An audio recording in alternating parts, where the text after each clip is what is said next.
ఇది కేవలం సమాచారంగా మాత్రమే భావించండి. వైద్య నిపుణులను సంప్రదించండి.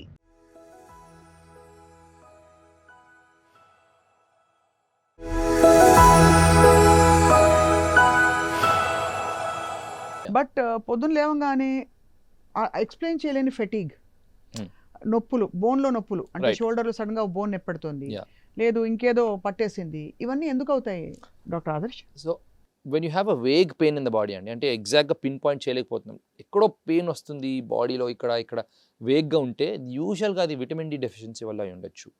If you're able to pinpoint ఎగ్జాక్ట్గా నాకు ఎల్బో దగ్గర పెయిన్ ఉంటే that is not vitamin D deficiency. You're able to pinpoint అంటే అక్కడ ఏదో ఇన్ఫ్లమేషన్ అవుతున్నట్టు. But let's say that morning కొంచెం ఇక్కడ షోల్డర్లో, ఆఫ్టర్నూన్ కల్లా బ్యాక్ దగ్గర generalised body pains which are not able to pinpoint is usually because of vitamin deficiency, vitamin D యూజువల్గా. అవును.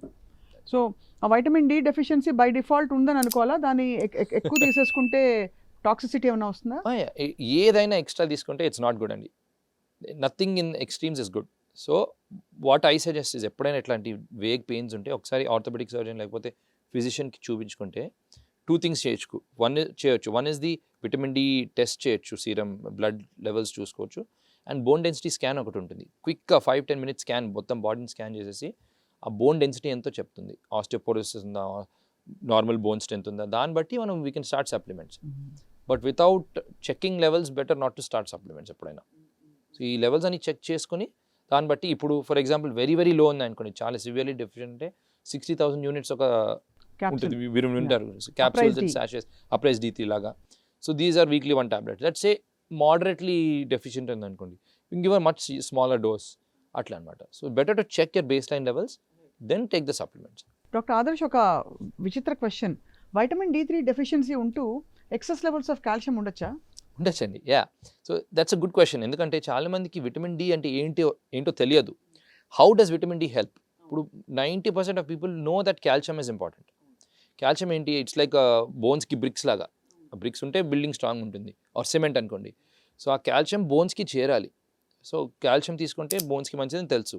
కానీ విటమిన్ డి ఎక్కడికి వస్తుంది పిక్చర్లో అంటే, I like to call it as a Uber or Ola అనుకోండి. ఇప్పుడు కాల్షియం తీసుకుంటున్నాము, స్టమక్లోకి వెళ్తుంది, స్టూల్స్లో పాస్ అవుట్ అయిపోతుంది, బోన్స్కి రీచ్ అవ్వట్లేదు. విటమిన్ డి ఉంటేనే అది బోన్స్కి చేరుతుంది. సో ఆ విటమిన్ డి ఏం చేస్తుంది? కాల్షియం స్టమక్లోకి వెళ్ళినప్పుడు ఆ విటమిన్ డి అన్నది ఓలా క్యాబ్లాగా ఆ కాల్షియం తీసుకొని బోన్స్ దగ్గర డిపాజిట్ చేస్తుంది. సో విటమిన్ డి ఉంటేనే ఆ కాల్షియం ఫైనల్గా బోన్స్ దగ్గరికి చేరుతుంది. That's the importance of vitamin D. మరి విటమిన్ డి తక్కువ ఉన్నప్పుడు, మనకి తీసుకెళ్లే మెకానిజం తక్కువ ఉన్నప్పుడు కాల్షియం ఎక్సెస్ అబ్జార్బ్ అయ్యి కాల్షియం లెవెల్స్ ఎలా పెరుగుతాయి? That's what I'm saying. They will be there the blood. Calcium blood లో ఉండొచ్చు, కానీ బోన్ కి చేరట్లేదు. బోన్ దగ్గరికి చేరాలి. అది పాయింట్. ఇప్పుడు అర్థమైంది, బోన్ దగ్గర చేరడం అనేది పాయింట్ అక్కడ. Yeah, exactly. So blood levels of calcium may be high, but it's not reaching the bones అన్నమాట. ఇన్ఫాక్ట్ అలా ఎక్కువ ఉంటే హార్ట్ డిసీజ్ కి ఎక్కువ దే సే క్యాల్సిఫికేషన్స్ అని అంటారు, కానీ I really don't know the mechanism there, but they say plaque calcifications form అవుతాయి అంటున్నారు. కార్డియాలజిస్ట్ అంటుంటారు. అండ్ కిడ్నీ స్టోన్స్ అవన్నీ కూడా ఫామ్ అవ్వచ్చు because of excess calcium and in the blood. So vitamin D and calcium together is important.